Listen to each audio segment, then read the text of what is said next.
大家好，我是萨利森。很多兄弟姐妹问我如何在30岁前赚到第一桶金。你们相信文字的力量吗？就是他们是打字问我的，然后我看到这句话，我就感觉到他们十分的恐惧。为什么是30岁？我猜是因为30岁是一个成家立业的年纪，他们迫切的想要把事业安定下来。我最近和一些老板聊天，聊的是老板经。当中我说了一个观点，很多的老前辈都表示非常的认同。那今天我也分享给大家。大家还记得我常说，想要摆脱贫穷，达到财富自由，就要把你的一切反过来吗？这个用学术一点的话来说，就是逆向思维。什么是逆向思维呢？首先，我们要定一个结果。我不知道大家能不能到这个境界，我只能举一个最简单的例子，你听懂了就一飞冲天了。比如你想要2年内成为一个名人，那名人的定义是什么？你认为是举办一个2000人的生日宴会，那怎么完成这件事呢？我的思维方式是这样的，我能不能在2年之内寻找2000个跟我同一个月生日的人呢？然后大家一起来过生日。这是不是比你找到2000个人来跟你过生日更快呢？本来是人家给你过生日，现在是一起过生日，我也给你过生日，这就是反过来思维的力量。先思考结果，再思考怎么做。所以今天我们要做成一件事，不要去思考我们有什么资源，而是要思考我们要的是什么资源，这个资源在谁那里，我们可以用什么换回来。毫不夸张的讲，每个你能点出名字的企业家都是这样思考的，只是他们未必知道罢了。那这种模式有系统有框架吗？就是单凭逆向思维这4个字好像有点虚，我们能不能按着一个系统去思考呢？答案是可以的。人与人之间的差别就在于脑袋，因为你的脑袋就是指挥你身体的核心，这就好比百货公司的香水一样的，95%的成分都是水啊，唯一的区别就是那个5%的配方。而赚钱在我们看来之所以那么简单，我发现因为我们也是用了逆向的思维。毫不夸张的讲，财富自由的关键在于思维，思维的关键在于你懂不懂与众不同。今天这部影片，我不害羞的说，干货非常的多，我会毫无保留的给予大家大量的心法、招式以及这个思维的系统。我只希望大家，如果因为这部影片赚到钱了，你能留言告诉我。但开始之前，我还是强调一下，这个频道是专门培养企业家、投资家、有钱人的。如果你不想错过以上的资讯，你可以考虑订阅我的频道，然后打开小铃铛。如果你认同我说的这些，你觉得自己跟我的价值观很相似，你也可以为我点赞和分享出去。好了，话不多说，我们直接上干货吧。首先，我们要研究如何赔钱。我敢肯定的告诉你，凡是这个世界上最顶尖的企业，都是在思考这件事。比如我们所知道的亚马逊也好 ，Facebook 也好，所有这些世界500强的企业，从一开始他们就是研究如何赔钱的。记着，我们赔的是钱，赚的是人，赚的是占领市场。我跟你们说一些很扯的事，你们可能不信，但我说的绝对是真话。你自己观察一下，我们大多数人做生意的时候，就想说如何快速的赚到钱，如何现在就赚钱。你越是这样的思考，你越是赚不到钱。就好比你今天要成为 YouTuber， 你一发布影片，你就想赚到钱，这是天方夜谭啊！你越是这样研究，越研究不到。那比如说前几天我邀请某些老板过来和我聊天，我要做的除了准备好我的演讲内容要对别人有用之外，我还要研究如何赔钱。什么是如何赔钱呢？我邀请别人老板过来，如果他是自己出钱吃住，那我们可能就要报销给对方。你看看世界上所有的这些企业都是，之所以能一开始就打开市场，它的根本原因不在于一开始赚到钱，而是一开始赚到了人。一开始你只顾着赚钱，那在这个过程中呢，你肯定会失去一些人，因为人家不熟悉你。你比如说当年阿里巴巴那个年代，本来就没有人懂得电商，如果你还去收昂贵的费用，你这个平台就没有人用了。所以现在你能不能理解最基本的，为什么会有开业大酬宾这个词，就是要让客户知道你这东西是什么。你这东西的价值是什么？你这个人是谁？我为什么要爱上你的产品？我们做任何生意，我们要研究有意识的赔钱。很多人说，等别人做好了，我们再去跟风啊，最起码我们不会失败。但你知道吗？跟风也要看时机，跟得早你就吃肉，跟得慢你连风都吃不到。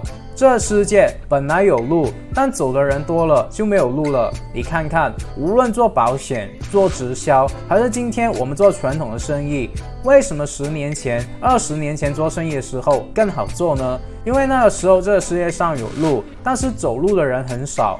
而现在无论哪个你能看见的行业，路虽然修得越来越宽，越来越好，但是走路的人越来越多，导致了这个路就堵上了。这是因为大家都在用同一种方式、同一种优惠的幅度、同一种推广的话术，然后将同一件产品卖给同一种顾客，所以很多人在做这个事业的时候就会受阻。比如说做餐厅，你也卖这个菜，我也卖这个菜，你打折，我也打折，你就很难脱颖而出嘛。未来很多行业也会走向灭亡，但我认为更多的是因为将会被人工智能所替代。这疫情就是很好的证明。很多人认为疫情导致了他们失去了工作，我觉得这个是时代变迁的信号，就是现在很多的工种都被淘汰，然后出现了很多线上的行业，比如说外卖点餐、自媒体网红等等。那你是想要原地踏步的被淘汰，还是跟随时代的步伐去当第一批挖到金块的人呢？这个就是为什么我做了一个免费讲座的原因。在影片描述栏上，大家可以决定要不要免费的参加，我会毫无保留的把这个趋势告诉大家。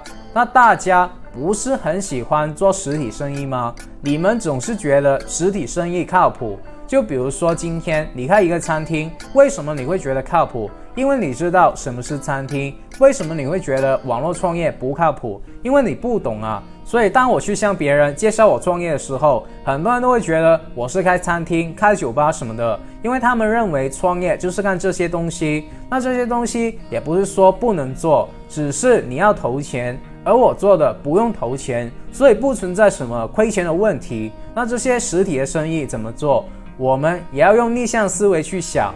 如果你去开餐厅，我就建议你这个啤酒可以免费喝，饮料免费喝，你只要交点小钱，未来的1个月之内，我就可以免费给你喝。比如说10次好了，你可以来领取饮料、啤酒的机会，但是你每天只能过来拿1次，那肯定会怎么样呢？他们进到餐厅里面，肯定10次会有5次来用餐，就算是3次好了，我们也赚到了人，对不对？那如果你今天去开服装店，你一开始要做的也是要研究如何赔钱。比如说前面20个人交了几块美金成为了 VIP， 我每次进货的时候，我一定拿批发价给到你。比如说你要什么衣服，什么样的款式，你发给我，我从批发市场买回来就立马给到你，然后我还1分钱都不赚。很多人听到这里就会很纳闷，就是他们认为本来开业1个月还可以赚个几万块美金，现在扫地僧你大好了，说不赚这些钱，那你不是害我吗？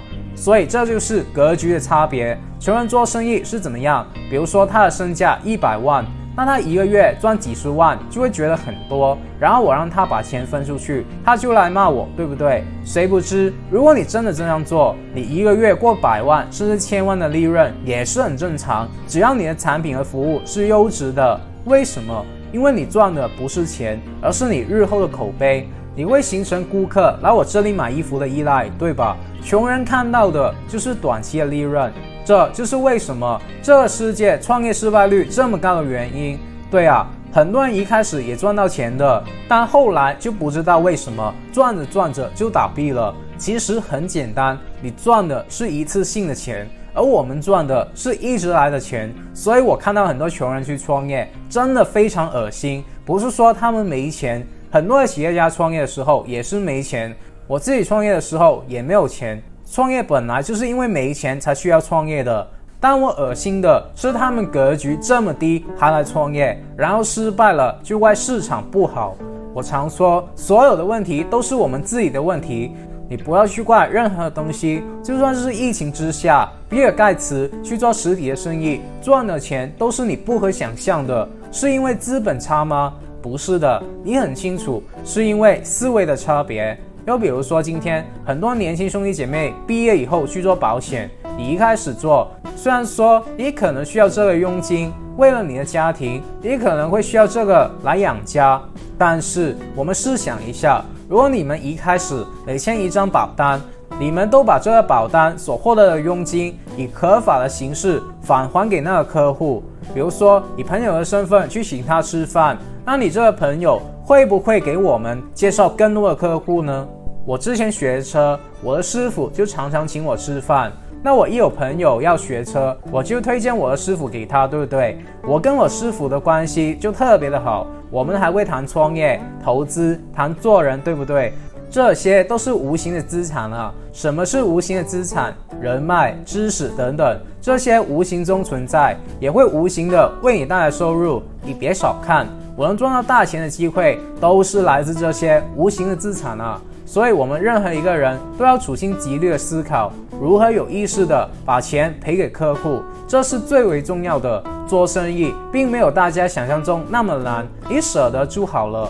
其实我们小时候就知道这个道理，我就很记得我的母亲在我小的时候就让我舍得把零食和其他的小朋友分享，那这至今也对我很受用。因为当初我把玩具和零食分出去的时候，我就是那个班里面的王。大家听懂了吗？无论是线上还是线下，你看到的任何一个企业之所以在市场上慢慢的崛起，人们接受它，是因为它一开始奉献于大众。我们看历史也是这样的，所有的朝代之所以能够建立起来，也是因为他们是打着以民为本的旗号，这个叫做出师有名，把田地分给劳苦大众，劳苦大众获益了才是最为重要的。那我自己做这个频道也是一样，正因为我的初心是想要普度众生，然后我才会有20多万订阅的效果，对不对？我去做生意，我什么也不用说了，我直接让我的客户订阅我的频道，然后你猜我的生意能不能拿下？所以不是说我打造了一个频道，花了我很多时间，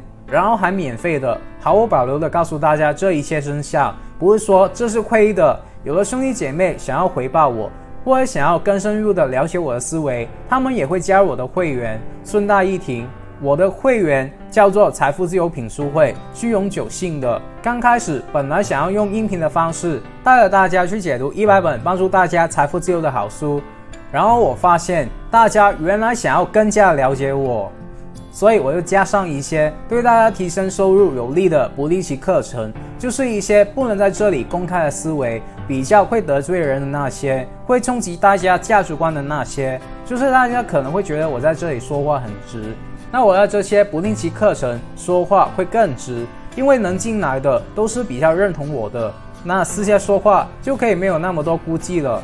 那除了我会带着大家去做一个零成本的创业项目以外， by the way， 有些兄弟副业去做，已经赚到了比他们打工更多的薪水了。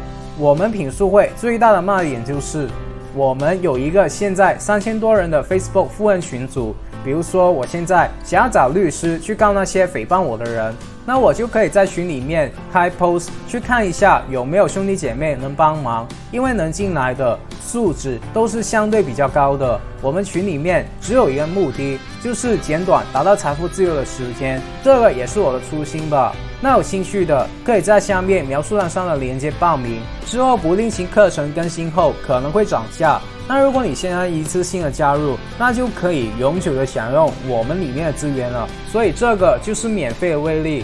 免费这个东西其实是可以操控人的行为。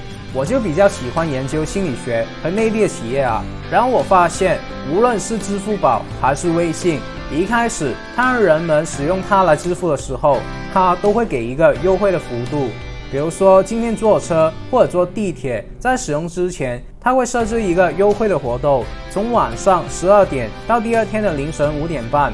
如果你这一段时间用支付宝、微信坐车是不需要钱的，当然我只是举例子啊。那这个时候就会导致消费者习惯了，可能他们白天的时候因为车费是2块人民币，然后现在你只要1毛，这时候人们习惯性的掏出手机来扫码，可能你连续扫了1个月，它恢复了2块，那你们会怎么样呢？你们也会自然而然的掏出手机去扫码，即便是2块钱也接受了。所以我们高明的生意人呢，一开始肯定是赔钱的，我们也很愿意去赔钱赔时间。这样说吧，我们白干也 OK 的。那你创业之前，你就要问自己，你能不能接受这个白干，甚至一开始要赔钱呢？那有人说，我们哪有那么多资本赔啊？我本来就是拿我全部的身价来做生意的。那问这个问题的人呢，也是没有什么前途的。就是我把这个思维告诉你了，你自己就要去拿捏那个度啊。难道你要做到破产吗？对，很多人都是全部身价在做这个生意。当然，我从来不推荐大家全部身家去做生意。我认为做生意从来都不要掏钱，如果要掏钱，就是你的生意没有什么前途。但有的人要走捷径，要投钱，那他们也不可能像那些大公司，到时赔几百万、几千万，甚至几个亿、几十个亿。但是我们可以适当的给客户好处，让顾客在我们身上，在我们这个行业，在我们这个事业上占到了便宜。这是我们要去研究的第一个，研究赔钱。那第二个呢，就是要去研究赔给团队。我们大多数人今天开一个店也好，今天线上组织一个团队也好，都是在思考自己如何赚钱的方式。凡是研究自己如何赚钱，或者研究上面的人是怎么赚钱的，这些通通都是小人物。我们要研究的是如何让下面的人赚到钱。我举个例子，今天你看看美国 M7 这些学校，这些各地分校的校长，首先把赚到的钱怎么样？把初期的全部分给下面的人。我说的分给下面的人，不是分给很多人，而是分给一个人。比如说这个人今天是他引进来的，我们可能100%，甚至还要拿出10%分给他，给他110%。所以我们思考二次分益。比如说你今天做直销、做保险，你这个月拿到3万块美金，你一开始要做的就是把这3万块美金全部分摊给你下面团队的人，产生二次的分益。你公司分了一次，你分了一次，你试试听我说的去做，你看看，当你团队的人赚了钱4-5个月之后，你是不是自然而然的也赚到钱呢？当大多数的人都在思考我的团队要做多大，我要开什么车，我要住什么房子，结果做了1年之后，他的车子没钱加油，他的房贷也还不起。为什么？因为他的团队动也不动，他干了一票，结果赚了很多钱，但是这很多的钱他只给自己，不分给下面的人，到最后连自己也分得越来越少了。分钱在于分得到和分得多，对不对？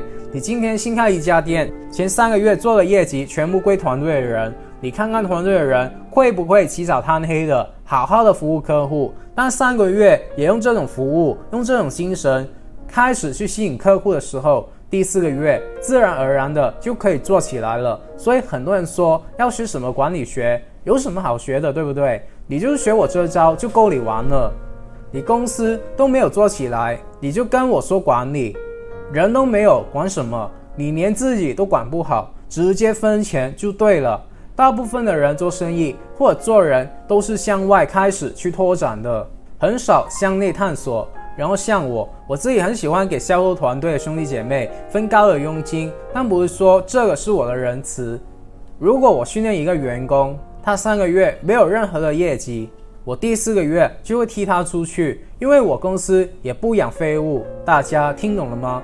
我们研究的是如何赔钱而赚人，对外赚客户，对内赚团队。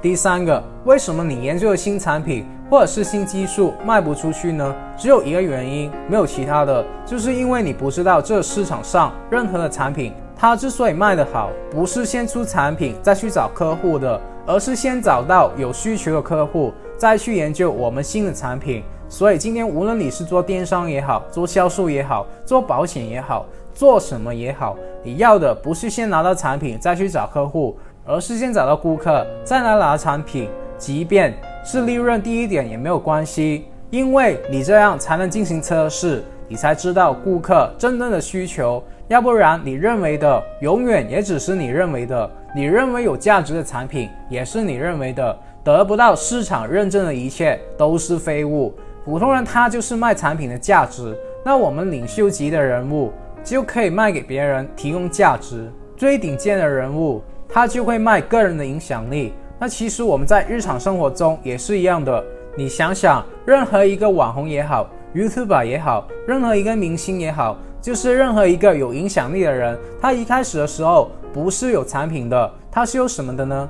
他是有人，对吧？他先找到了客户，所以到后来就开始按照他的顾客来卖产品。你看看现在的那些网红，你要他卖产品，他是不是比普通人卖得更快呢？他一开始并没有产品，并没有项目，而是先有了顾客才去找项目。所以我们日常生活中不是有什么产品再去卖什么产品，我们无论线上还是线下，我们要去培养我们的客户，我们要去用价值去感动支持我们的客户。只有这样，当他们有需求的时候，我们再去思考能不能解决他们的需求，如果能就卖给他，他们也愿意付款，因为你满足了他们的需求。这个就是做生意。就好比疫情导致了很多人失业，然后这个就是一个转型的契机。